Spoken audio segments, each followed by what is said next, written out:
మాతృదేవోభవ, పితృదేవోభవ, ఆచార్య దేవోభవ. శ్రీ మాత్రే నమః. మనము ఇప్పుడు ఈ వీడియో ద్వారా జ్యోతిష శాస్త్రంలో ఒక ప్రత్యేకమైన విధానం గురించి తెలుసుకుంటున్నాము.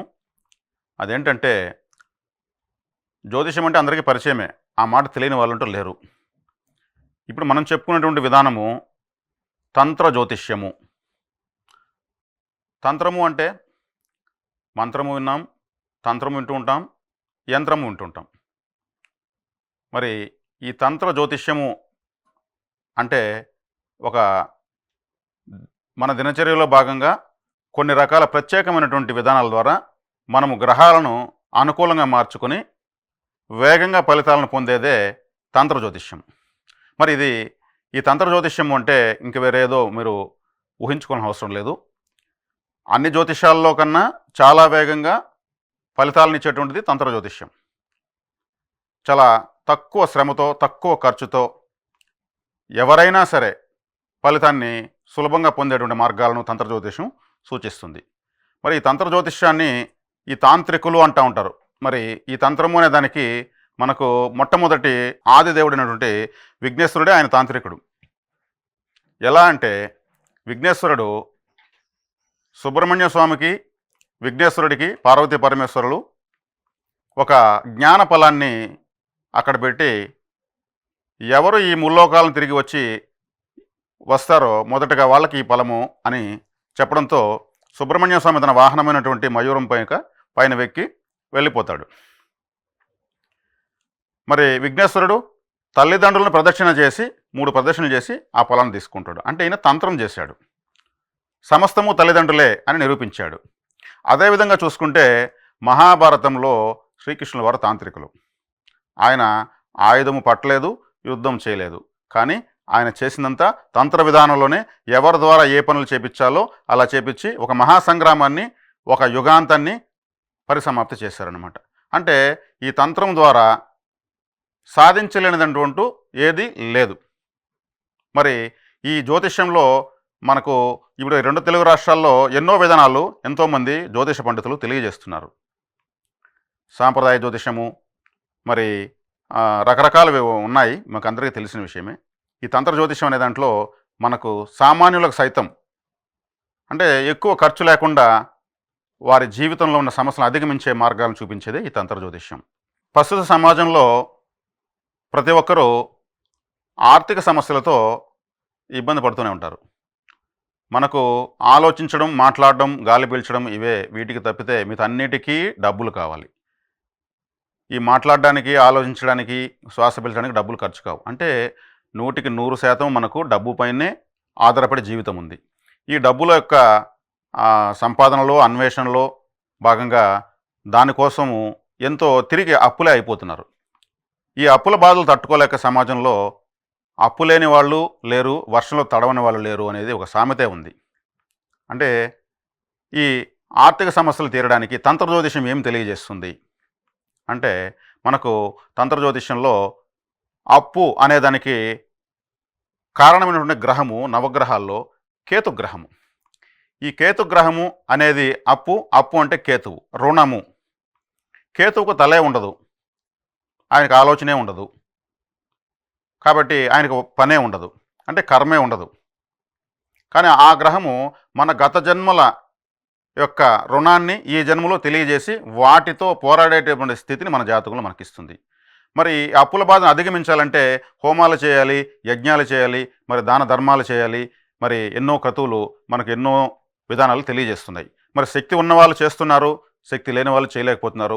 శక్తి ఉన్నవాళ్ళు చేసినా కానీ ఏది సరైనదో ఏది సరైనది కాదో కూడా ఖచ్చితంగా తెలియదు. ఒకవేళ చేస్తే మనకు తీరుతాయని ఇంకొంచెం సమస్యల్లోకి వెళ్ళిపోతున్న వాళ్ళు కూడా ఉన్నారనమాట.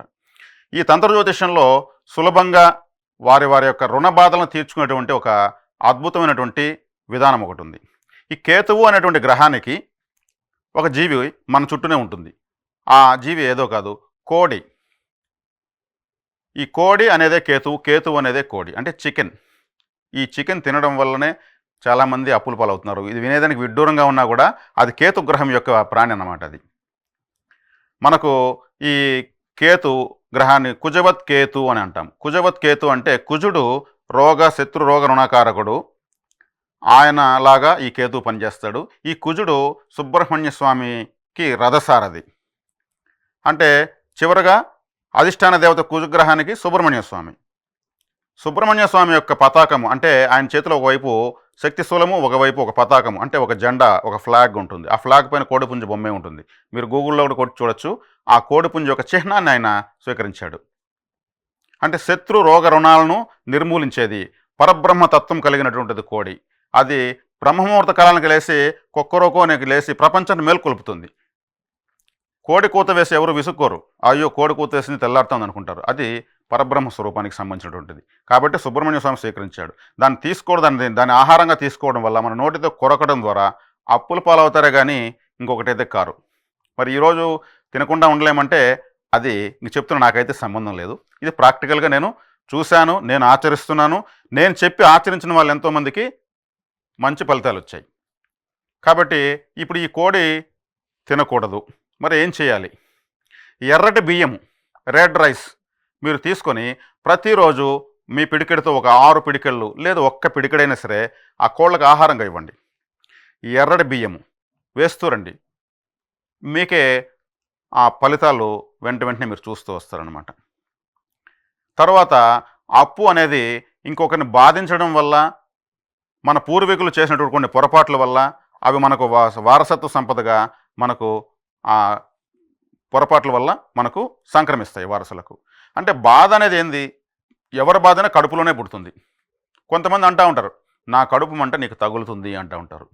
అంటే బాధ కలిగేది కడుపులోనే, మనకు హృదయంలోనూ తలలోనూ ఎక్కడో కాదు. అంటే ఎక్కువ మందికి అన్నదానం చేయడం వల్ల, ఆ కడుపులో తృప్తి కలిగించడం వల్ల వాళ్ళ యొక్క బ్లెస్సింగ్స్ అనేది మనకు అంది, మన యొక్క కర్మ అనేది నివారించబడుతుంది. కాబట్టి ఎక్కువ మంది అన్నదానం చేస్తుంటారు. మీకు డబ్బులు కావాలని అన్నదానం చేయండి. ప్రతి సోమవారం కనీసం 2 పెరుగన్నం. ఇదే తంత్రం. కొన్ని వస్తువుల సమూహారమే కలిపి వాటి ద్వారా మనం చేసేటువంటి ఒక క్రియనే తంత్రము అంటాం. ఈ తంత్రాన్ని ఖచ్చితంగా చేయడం వల్ల మనం అనుకున్నది ఫలితాన్ని సాధించవచ్చు. కాబట్టి డబ్బులు కావాలంటే అన్నదానం చేయండి, మీ శక్తి మేర చేయండి. ఇది ఒక పరిహారం.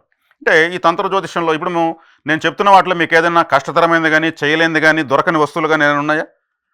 ఒక 42 రోజులు ఆలయం చుట్టండి, లేదా పలానా హోమం చేయండి, లేదా పలానా దానం చేయండి అని శక్తికి మించినటువంటి కార్యక్రమాలు ఏది ఇక్కడ లేవు. మనం చేయగలిగినవే. కాబట్టి వీలంత ఎక్కువ మంది యొక్క ఆకలి తీర్చడం వల్ల, వాళ్ళ కడుపులో తృప్తిని అనేది కలిగించడం ద్వారా వారి యొక్క బ్లెస్సింగ్ అనేది మన యొక్క నెగటివ్ ఎనర్జీని హరించేస్తుంది. ఇది అప్పులు తీరేదానికి ఇంకా కూడా చాలా ఉన్నాయి. మీకు ఉదాహరణకు ఒక 2 తెలియజేశాను.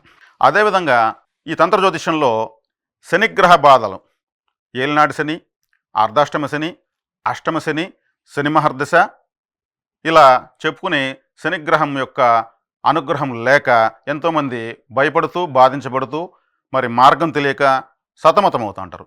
మరి శనిగ్రహాన్ని అనుకూలం చేసుకోవాలంటే అంత సులభం కాదు, ఆయన చాలా స్ట్రిక్టు అంటూ ఉంటారు. ఏమీ లేదండి, ఆయనంత అనుగ్రహం అనే దేవత ఇంకొకరు ఉండరు. అందుకే అంటూ ఉంటారు, కలిగించడంలో శని భగవాన్ అంతటి వారు లేరు, కష్టపెట్టడంలో కూడా ఆయనంతటి వారు లేరని. మరి ఆయన్ని ప్రసన్నం చేసుకోవాలంటే ఏం చేయాలి? మన తల్లిదండ్రుల యొక్క పాదాలంటేనే శనేశ్వరుడు.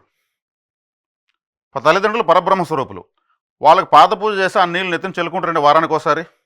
వాళ్ళు సంతోషపడి ఆశీర్వదిస్తారు. వాళ్ళ కండ్లల్లో నుంచి వచ్చే ఒక శక్తివంతమైన రేస్ మీ యొక్క కపాలం పైన పడి మీ యొక్క అనుగ్రహం అనేది, వారి యొక్క అనుగ్రహం అనేది మీ యొక్క శని బాధను పూర్తిగా నివారిస్తుంది. సరే, తల్లిదండ్రులేరు మేమేం చేయాలి? అంతటితో సమానమైన వాళ్ళకు మీరు పాద పూజ చేయొచ్చు.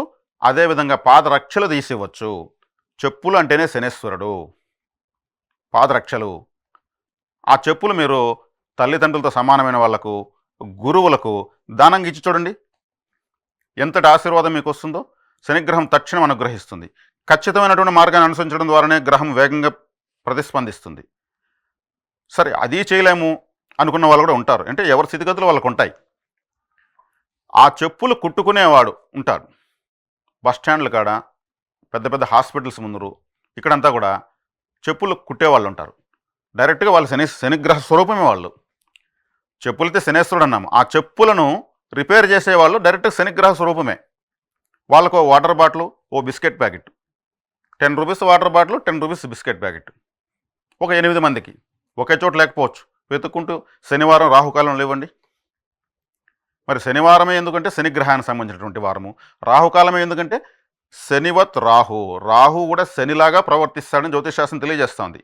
ఇక్కడ తంత్రమేమి? శనివారము, రాహుకాలము, చెప్పులు కుట్టిన వాళ్లకు వాటర్ బాటిల్, ఒక బిస్కెట్ ప్యాకెట్. బిస్కెట్ ప్యాకెట్ అనేది బిస్కెట్ అనేది ఫుడ్. వాటర్ అనేది చంద్రుడు డైరెక్ట్గా, జలగ్రహం. ఎప్పుడైతే వాళ్ళు ఆ ఫుడ్ తిని ఈ వాటర్ దాతారో వాళ్ళు చాలా ప్రశాంతతకు లోనవుతారు. ఆటోమేటిక్గా శనిగ్రహ అనుగ్రహము వచ్చే తీరుతుంది. ఇది చేస్తూ రండి, మీ స్తోమత తగినట్లు.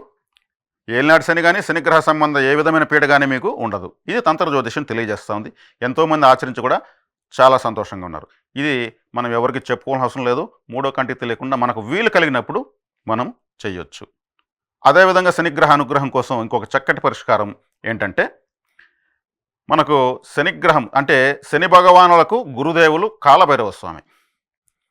ఆయనకు కాలభైరవుడు అంటే ఈ కాలము సమస్త సృష్టిని నడిపించేటువంటి ఒక దేవుడు అన్నమాట. ఆయన అంటే ఒక వాల్ క్లాక్ అని చెప్పొచ్చు కాలభైరవుడు అంటే. అంటే మన యొక్క గమనాన్ని ముందుకు నడిపిస్తాడు, వెనక్కి నడిపిస్తాడు, ఆపును ఆపగలడు. ఆయన యొక్క శిష్యుడే మన శని భగవానుల వారు. ఆయన యొక్క వాహనం ఏముంది? శునకం అంటే కుక్క. వీధి కుక్కలకు మీరు ఫుడ్ ఇస్తూ రండి. ఆయన యొక్క వాహనాన్ని మనం చక్కగా చూసుకోవడం వల్ల ఆయన చాలా సంతోషపడతాడు. ఎందుకు వీళ్ళు ఇలా మన యొక్క వాహనానికి ఇలాంటి ఆహారం ఇస్తున్నారంటే ఈ యొక్క శనిగ్రహ అనుగ్రహం కోసం ఆయన చెప్తాడు. కాబట్టి మీ యొక్క వెహికల్ పైన లేదా వాహనం పైన ఎవరైనా రాళ్ళు వేస్తే మీరు ఖచ్చితంగా కోప్పడతారు. అదే మీ వెహికల్ని ఎవరైనా తుడిచారనుకోండి, ఒక కట్చిప్తో నీట్గా తుడిచిన హ్యాపీగా ఫీల్ అవుతారు, థ్యాంక్స్ అండి అంటారు. అట్లా దేవతల యొక్క వాహనాలకు మనం సేవ చేయడం వల్ల మనకు వారి యొక్క అనుగ్రహము చాలా వేగంగా వస్తుంది. దీనికి హోమాలు, దీనికి వేల ఖర్చులు, లక్షల ఖర్చులు పెట్టాల్సిన అవసరం లేదు. స్తోమత ఉన్న వాళ్ళకి ఆ స్థాయి పరిహారాలు ఉన్నాయి. కానీ ఈరోజు చాలామంది చేసుకోలేని వాళ్ళు ఉన్నారు. తంత్ర జ్యోతిష్యము ప్రతి ఒక్కరికి దగ్గర మార్గాన్ని చూపిస్తుంది. ఈ క్రియ మీకు వీలున్నప్పుడు చేయొచ్చు. దీనికి తిథి, వారం, నక్షత్రం అంటూ ఏమీ లేదు. అదేవిధంగా ఈరోజు ఎంతోమంది బాగా ఆస్తులు, అంతస్తులు సంపాదించుకున్న వాళ్ళు కూడా, అంటే ఇక్కడ సమస్య లేని వాళ్ళు లేరని, భూమిపైన పుట్టిన తర్వాత ప్రతి ఒక్కరూ కష్టాలు వారి స్థాయిలో వాళ్ళకు ఉంటాయి. మరి ఎన్నో కోట్ల ఆస్తులు పెట్టుకొని మరి వాటి ద్వారా ఫలితం లేక, వాటిలో సమస్యలు, వాటితో గొడవలు, నాకు పలానా స్థలం అమ్ముడుపోతే నేను నా సమస్యలను బయటపడవచ్చు, కానీ అమ్మలేకపోతున్నాను, మంచి విలువ ఉంది అంటూ ఉంటారు. మరి వాటికి పరిష్కారం తంత్ర జ్యోతిషం ఏం తెలియజేస్తుందంటే, ఏదైతే స్థలం అమ్ముడు పోలేదో ఆ స్థలం యొక్క మట్టి కొద్దిగా తీసుకొని, అది అమ్ముడు పోవాలి కదా మీ యొక్క స్థలము, ఆ మట్టి తీసుకుని ఒక పిడికిడు ఎక్కడైనా ఈ ఇసుక క్వారీలు ఉంటాయి, ఆ క్వారీ టిప్పర్లో కానీ ట్రాక్టర్లో కానీ మీరు ఆ మట్టిలో అలా వేసేయండి, సరిపోతుంది. అదేమవుతుంది, ఆ ఇసుక అమ్ముడవుతూ ఉంది, క్యాష్ అవుతుంది ఆ మట్టి. ఆ క్యాష్ అయితే వ్యాపారం జరుగుతున్న మట్టిలో మీ యొక్క స్థలం యొక్క మట్టిని అందులో కలిపేస్తారు, పోయి అది వెంటనే క్యాష్గా మారుతుంది. ఇక్కడ మీ స్థలం కూడా ఆ యొక్క ప్రభావాన్ని, ఆ ఎనర్జీ లెవెల్స్ని స్వీకరిస్తుంది. ఇటుకల్లో తయారు చేసేటువంటి బట్టీలు కాడ వేసేయచ్చు, ఈ ఇసుకను తరలించేటువంటి వాహనాల్లో వేసేయచ్చు. అదేవిధంగా అలా చేయడంతో పాటు ఆ స్థలం యొక్క డాక్యుమెంట్స్ ఏదైతే ఉంటాయో ఒక తెల్లటి గుడ్డలో వస్త్రంలో కట్టి వాయువ్య మూల ఇటు వేలాడుతూ కట్టేయండి. అంటే వాయువ్యం అంటే గాలి, వాయువు అంటే గాలి కదా, అంటే మీ నుంచి అది వదిలి వెళ్ళాలి, మీకు డబ్బులు రావాలి. చంద్రస్థానం, చంద్రుడు కూడా నెల మొత్తం 360 డిగ్రీలు తిరిగేస్తుంటాడు ఆయన వేగంగా. కాబట్టి స్థలం యొక్క అమ్ముకోవాలనుకున్న వాళ్ళు ఈ విధమైన పరిహారం చేసుకోవడం వల్ల వెంటనే వాళ్ళ స్థలాన్ని అమ్ముకోవచ్చు. ఉద్యోగం, చాలామంది చదువుకొని ఉంటారు, వారికి తగినటువంటి చదువుకు తగినటువంటి ఉద్యోగం దొరకదు. ఎన్నో కంపెనీలు తిరుగుతూ ఉంటారు, సర్టిఫికేట్లు తీసుకొని, వారికి దొరకదు, ప్రయత్నిస్తూనే ఉంటారు. ఉద్యోగం దొరికితే శాలరీ చాలదు, శాలరీ బాగుంటే అక్కడ డ్యూటీ నచ్చదు, డ్యూటీ శాలరీ రెండు నచ్చితే అక్కడ పై అధికారుల ఒత్తిడి ఉంటుంది, ఏదో ఒక సమస్య ఉంటుంది. ఈ సమస్యను అధిగమించాలంటే ఏం చేసుకోవాలో తెలియదు. మరి ఇటువంటి వాటికి తంత్ర జ్యోతిషం ఏం చేస్తుందంటే, ఒక పిడికెడు పచ్చిమిరపకాయలు తీసుకోండి, మీరు పోతూ అలా రోడ్లో వేసేయండి, వాటిపైన అంతా వాహనాలు తొక్కుంటూ వెళ్తూ ఉంటాయి. ప్రతిరోజు అలా చేయండి, చేస్తూ రండి, మీకే అర్థమవుతుంది. మీకున్నటువంటి అన్ని సమస్యలు కూడా నివారించబడతాయి. ఇది తంత్రం. ఇందులో అటువంటి మర్మం దాగి ఉంది. లేదా ఒక 2 పచ్చిమిరకాయలు జేబులో వేసుకెళ్ళండి, లేదా మీ బ్యాగ్‌లో పెట్టుకెళ్ళండి. గమ్మున మీ డ్యూటీ మీరు చేయండి. ఈవినింగ్ వస్తూ అక్కడ పారేసి వచ్చేయండి. అందులో నవగ్రహ ప్రభావం ఉంది. అవి అలా పారేయడం వల్ల మీకు మీ ఉద్యోగంలో ఉన్నటువంటి సమస్యలు నివారించబడతాయి. మీరు చేసి చూడండి, ఫలితాన్ని అనుభవించండి. అలాగే వివాహం. వివాహం అనేది ప్రధాన సమస్యగా ఉంది. వివాహం ఆలస్యము, వివాహము జరగకపోవడము, ఇలా వివాహంలో అనేక సమస్యలు ఉన్నాయి. ఈ వివాహ సమస్యలకు తంత్ర జ్యోతిష్యంలో ఏం తెలియజేస్తుందంటే, అమ్మాయికి వివాహం కాలేదు అంటే వారి తల్లిదండ్రులు పేద ఇంటి అబ్బాయిలు, పెండ్లి కాని అబ్బాయిలకు బట్టలు పెట్టమని చెప్పండి. పేదింటి అబ్బాయిలు అంటే స్థితి లేని వాళ్ళకు మనం ఇచ్చేటువంటి దానం వాళ్ళు సంతోషపడే వాళ్ళకి ఇవ్వాలి. వారికి బట్టలు పెట్టి వాళ్ళని తృప్తిపరచమని చెప్పండి. ఒక 7 మందికి, ఎందుకంటే 7 అడుగులు వేయాలి కదా అమ్మాయి. అదేవిధంగా ఆ అబ్బాయికి వివాహం కాలేదంటే, ఎక్కడ చూసినా వయసు అయిపోతూ ఉంది, పెండ్లి కాలేదు, ఎవరు ముందుకు రావడం లేదు, ఒకవేళ ముందుకు వచ్చిన జాతకాలు సెట్ కాలేదు, హైట్ సెట్ కాలేదు, ప్లస్ ఆ అమ్మాయికి తగినటువంటి వాళ్ళ యొక్క ఆలోచన విధానాలు ఉంటాయి. ఫలానా జాబ్ ఉంటేనే, ఎన్నో కారణాలు ఈ విధంగానే ఉండాలని, ఎన్నో కారణాల చేత వివాహం కాలేదు. అప్పుడు అబ్బాయిలకు కాలేదంటే, ఏ అబ్బాయికైనా సరే మనకు గోరింటాకు అంటే కోన్ అమ్మాయిలు చాలా ఇష్టంగా పెట్టుకుంటారు.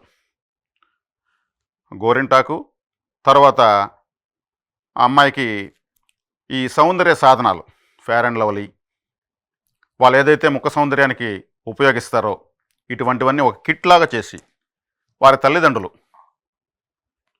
ప్రతి శుక్రవారం ఒక 7 మంది అమ్మాయిలకు, అది కూడా మనకు కొంచెం ఈ పేద ఇంటి అమ్మాయిలకు ఇస్తే చాలా మంచిది. ఎందుకంటే వాళ్ళు పిలిచి అలా ఇవ్వడం వల్ల వాళ్ళు పడే ఆనందము కొన్ని వందల వేల రెట్లు ఆనందపడతారు. ఆ ఆనందమంతా ఈ అబ్బాయి యొక్క కర్మను కాల్చేస్తుంది. అలా ఇస్తూ రమ్మని చెప్పండి. ఇదే విధంగా అమ్మాయిలైనా సరే, అబ్బాయిలైనా సరే ఇవి చేస్తూ శివాలయానికి సోమవారం కానీ, ఏదైనా వారం కానీ ఒక 7 మామిడాకులు తోరణంగా ఇలా కట్టి, మనకింటికి గడపకు కడతాం కదా తోరణం, మామిడాకుల తోరణం, పసుపు కుంకుమ పెట్టి శివాలయానికి వెళ్ళి ప్రదక్షిణలు చేసుకొని, వివాహం శీఘ్రంగా ప్రసాదించే స్వామి, అనుగ్రహించే స్వామిని మొక్కుకొని, ఏదైనా స్తంభానికి కానీ, ఒక గేటుకి కానీ, అక్కడ ఉన్న చెట్టుకి కానీ ఒక తోరణం కట్టేసి వస్తూ ఉండాలి. అంటే మనం ఒక అర్జీ, ఒక అప్లికేషన్ పెట్టుకుంటున్నాం. ఎందుకంటే శివాలయంలోనే ఎందుకు చేయాలి? భార్య, భర్త, పిల్లలు, ఒక సకుటుంబ సమేతంగా ఉన్నటువంటి ఏకైక దేవుడు పరమశివుడే. అదేవిధంగా మనకు రావాలి కదా కుటుంబము. ఈ మామిడాకుల తోరణాన్ని ఆ ఆలయంలో కడుతూ వచ్చేదాని వల్ల వెంటనే మీ ఇంటికి మంగళ తోరణాలు పడేదానికి ఎనర్జీ లెవెల్స్ పెరుగుతాయి. ఇది ఒక తంత్రం. కాబట్టి అబ్బాయిలు అమ్మాయిలకు సంబంధించినటువంటి సౌందర్య సాధనాలు దానం చేయాలి. అమ్మాయిలు అబ్బాయిలు, పేదింటి అబ్బాయిలకి వాళ్ళ తల్లిదండ్రుల చేత వస్త్రదానం. వస్త్రము అంటే ఏమంటే, మనం కడుతున్న ప్రతి బట్టకు శుక్రుడే కారణం. మంచి లగ్జరీస్ బట్టలు మనం వేస్తున్నామంటే శుక్రగ్రహ అనుగ్రహం ఉంటేనే మనం వేయగలము. కాబట్టి ఈ తంత్రం అనేది వివాహ ఆలస్యాలను సమూలంగా నిర్మూలించి మీకు తగినటువంటి భార్య లేదు భర్త మీకు దొరికేది ఖచ్చితంగా జరుగుతుంది. తర్వాత ఇప్పుడు జాతకంలో మనమంతా కర్మజీవులమే. కర్మ అంటే పని, శుభకర్మ, అశుభకర్మ ఇలా ఉంటుంది. మన జాతకంలో 27 నక్షత్రాలు ఉన్నాయి. ఈ 27 నక్షత్రాల్లో 14 నక్షత్రాలు కర్మ నక్షత్రాలుగా నిర్ణయించబడ్డాయి. ఈ కర్మ నక్షత్రాల్లో పుట్టిన వాళ్లకు అంత సులభంగా ఏ పని జరగదు. వారి జీవితంలో అధిగమించాలంటే ప్రతి ఒక్కటి ఒక ఛాలెంజ్, ప్రతి ఒక్కటి ఒక ఎగ్జామ్, ప్రతి ఒక్కటి ఒక తీరనటువంటి పోరాటం చేయాల్సిన అవసరం ఉంటుందన్నమాట. అటువంటి నక్షత్రాలు ప్రతి రాశిలోనూ ఒక్కో నక్షత్రం ఉంటుంది. ఆ నక్షత్రంలో పుట్టిన వాళ్లకు ఈ తంత్ర జ్యోతిష్యంలో పరిహారాలు ఉన్నాయి. మరి ఆ నక్షత్రాలు ఏవో ఇప్పుడు తెలుసుకుందాము. మేషరాశిలో అశ్విని నక్షత్రంలో పుట్టినవారు కర్మ నక్షత్రంలో పుట్టినవారు అవుతారు. వృషభ రాశిలో మృగశిర నక్షత్రంలో పుట్టినవారు కర్మ నక్షత్రంలో జన్మించిన వారు అవుతారు. అదేవిధంగా మిథున రాశిలో ఆరుద్ర నక్షత్రంలో జన్మించిన వారు కర్మ నక్షత్రంలో పుట్టినవారు అవుతారు. కర్కాటక రాశిలో ఆశ్లేష నక్షత్రంలో జన్మిస్తే వారు కర్మ నక్షత్రంగా చెప్పబడతారు. సింహరాశిలో పుబ్బా నక్షత్రం, కన్యారాశిలో హస్త నక్షత్రం, తులారాశిలో చిత్తా నక్షత్రం, వృశ్చిక రాశిలో అనురాధ నక్షత్రం, ధనస్సు రాశిలో మూల, పూర్వాషాఢ, ఉత్తరాషాఢ. అంటే ధనస్సు రాశిలో ఎవరు పుట్టినా 3 నక్షత్రాల్లోనూ కర్మ నక్షత్రమే అవుతుంది. మకర రాశిలో ధనిష్ట నక్షత్రం, కుంభరాశిలో పూర్వభాద్ర నక్షత్రం, మీనరాశిలో ఉత్తరాభాద్ర నక్షత్రం. ఇవి కర్మ నక్షత్రాలు. ఈ కర్మ నక్షత్రాలు పుట్టిన వాళ్ళకు చాలా సమస్యలు ఉంటాయి. వారి పనులు అంత సులభంగా జరగవు. మరి ఈ జటిలమైనటువంటి ఈ కర్మలను అధిగమించాలంటే తంత్ర జ్యోతిష్య విధానాలను అనుసరించి మాత్రమే వాటిని మనము ఛేదించగలమని మాత్రం చెప్పగలను. ఈ జ్యోతిష్ శాస్త్రంలో మనకు పంచాంగము పంచ అంగములు: తిథి, వారము, నక్షత్రం, యోగం, కరణం. ఈ 5 యొక్క కలయికే పంచాంగము. ఈ 5ంటిలోనూ కరణం చాలా ముఖ్యమైనది. కరణం తప్పితే మరణం అనేదే శాస్త్రం. అంటే మనకు కరణం అనేది ఒకటి ఉంటుంది. ఆ కరణానికి ఒక దేవత ఉంటారు, ఒక గ్రహం ఉంటుంది, ఒక ఆలయం ఉంటుంది. ఎప్పుడైతే ఎవరైతే వారి వారి కరణం యొక్క దేవతను తెలుసుకొని ఆ దేవతను ఆరాధించడం ప్రారంభిస్తారో వారి జాతకము జీవితాంతం బాగుంటుంది. మొట్టమొదటిగా పట్టించుకోవాల్సింది కరణమేంటి, ఆ కరణ యొక్క గ్రహము దేవత. ఆ దేవతారాధన చేస్తూ వస్తే మీరు ఎంతటి పరిస్థితులు, క్లిష్ట పరిస్థితులను అధిగమిస్తారు. ఉదాహరణకు ఒకరు భద్రకరణంలో జన్మించారు అనుకుందాం. భద్రకరణానికి అధిపతి కేతువు. మరి కేతువుకు దానికి వచ్చేటువంటి ఒక జీవి కోడి, దానికి వచ్చేటువంటి దేవత సుబ్రహ్మణ్య స్వామి. అంటే ఈ భద్రకరణంలో జన్మించిన వారు కోడి కూర తినకూడదు. సుబ్రహ్మణ్య ఆరాధన విశేషంగా చేయడం వల్ల వారి జాతకంలో ఎటువంటి క్లిష్ట పరిస్థితులున్నా సరే అధిగమించేస్తారు.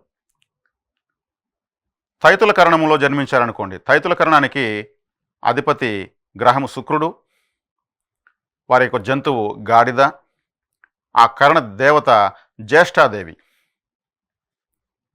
కాబట్టి శుక్రగ్రహ ఆరాధన, జ్యేష్ఠాదేవి యొక్క ఆలయం మీరు వెళ్ళి ఆరాధించడం వల్ల జాతకంలో మిగిలిన అన్ని క్లిష్టపరమైనటువంటి పరిస్థితులు కూడా మీరు పూర్తిగా అధిగమించేస్తారు. అంటే మీ యొక్క కరణ దేవతను ఆరాధించడం వల్ల పూర్తి జాతకం. మొట్టమొదటగా చేయాల్సింది ప్రతి ఒక్కరూ కూడా కరణదేవతను తెలుసుకొని కరణదేవతను ఆరాధించడం చాలా ముఖ్యం. ఈ కరణదేవతకు 11 కరణములు ఉంటాయి. ప్రతి ఒక్కరూ ఈ 11 కరణాల్లోనే జన్మిస్తారు. వారి వారి కరణదేవతలకు, ఆ గ్రహాలకు తెలుసుకుని వాటిని ఆరాధిస్తే చాలు. ఇంక వేరే ఏమీ అవసరం లేదండి. ఎన్నో ఉన్నాయి, చేయొచ్చు. ఈ కరణదేవతను ఆరాధించిన తర్వాత చేసే పరిహారాలు, ఫలితాలు చాలా వేగంగా ఇస్తాయి. 11 కరణాల్లో 12 రాసుల వాళ్ళు పుడతారు కదా. కరణదేవత దగ్గర వెళ్ళేటప్పుడు ఆరెంజ్ ఫలాలు, అంటే మనం ఆరెంజ్ ఫ్రూట్స్ అంటాం కదా, 6 అంటే 6, అంజి అంటే 5, 6 అంజి, ఆరెంజ్ ఫలాలు అంటే 6, 5, 11 అవుతుంది. కరణాలు 11. ఆరెంజ్ ఫలాన్ని ఒలిచి చూస్తే అందులో ఉంటాయి కదా, దెబ్బలు ఉంటాయి కదా, అవి 11 ఉంటాయి. కావాలంటే మీరు ఒలిచి చూసుకోండి. ఆరెంజ్ ఫలాలు 11 ఆరెంజ్ ఫలాలు మీ కరణదేవత ఎవరో తెలుసుకొని ఆమెకు లేదో ఆ దేవుడికి సమర్పించండి. అక్కడ అయ్యవారు అంటే పురోహితులు, అక్కడ ఉన్నటువంటి పూజారి మీకు తిరిగి ఎన్ని ఇస్తాడో తీసుకోండి. మీరు 11 ఇచ్చారు, 2 ఇచ్చాడనుకోండి, మీకు వెనక్కి 2 నెలల్లో మీ జాతకం యాక్టివేట్ అయిపోతుంది అర్థం. 3 ఇచ్చాడనుకోండి, 3 నెలల తర్వాత మీ జాతకము యాక్టివేట్ అవుతుంది కనుక్కోండి. 11 ఇచ్చేసాడు, 1 సంవత్సరం మీరు గమ్మున ఉండాల్సిందే. ఒకవేళ ఏమీ ఇవ్వలేదు, ఇమ్మీడియట్ మీ జాతకము యాక్టివేట్ అయినట్టే. అంటే దేవతానుగ్రహం అలా ఉంటుంది. కాబట్టి ఆరెంజ్ ఫలాలు 11 తీసుకొని మీ కరణదేవత ఎవరో తెలుసుకొని ఆ ఆలయానికి వెళ్ళి ఆ దేవత సంబంధించిన వారం రోజు వెళ్ళి సమర్పించి చూడండి, మీకే ఫలితం తెలుస్తుంది. కాబట్టి ఈ కరణాన్ని తెలుసుకొని మీ జీవితంలో కష్టాలను అధిగమించే కారణం తెలుసుకోండి. పూర్తిగా రాజయోగమే. ఎంతోమంది సామాన్యులు సైతం ఈ కరణదేవతను ఆరాధించి కోటేశ్వరులు అయ్యారు. దానికి ఎగ్జాంపుల్స్ కూడా లైవ్లో ఉన్నారు, ఇప్పుడు కూడా చెప్పొచ్చు. తర్వాత వీడియోలో మీకు తెలియజేస్తాం. నమస్తే.